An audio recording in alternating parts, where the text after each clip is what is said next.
love of money is a root of all kinds of evil. Money is not a root of it, it's the love of it. In other words, if we love anything that's not God, that's idolatry. Some people love themselves more than God. They have an inflated opinion of themselves. That's pride. Okay, and they're also arrogant. What's the difference between arrogant? What's the difference between pride and arrogance? Pride is you feel superior to other people, but you can keep that secret. That's in your heart. Arrogance is when you're willing to let it come out of you. That's arrogance. And that's even harsher punishment for that than pride. God hates pride. I tell people this. If you don't believe God is real, either hurt a child or act like you're better than everybody else.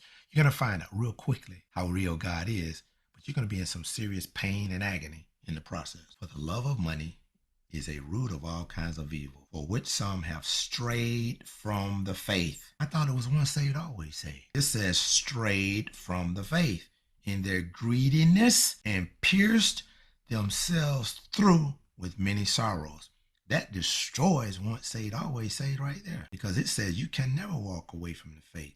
This says the covetousness, the love of money, can cause a Christian to stray away from the faith in greediness and be pierced through with many sorrows. What's greediness? Greediness is never being content. And that's why that's a sin. That's one of the 7 deadly sins. Greed, avarice.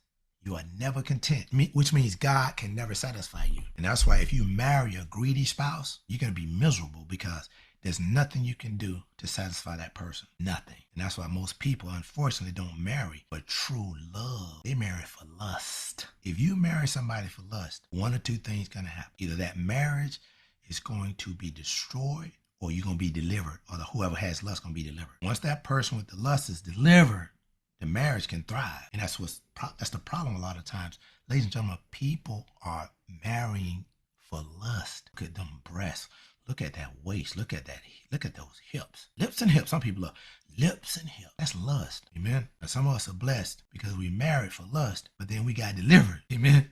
And then we fell in love. Real love. Okay, once we got delivered. Because as long as you're in lust, you can't love anybody. You can't. Because lust will not be content. The antidote, the remedy, and the prescription for lust, covetousness, and greediness is contentment.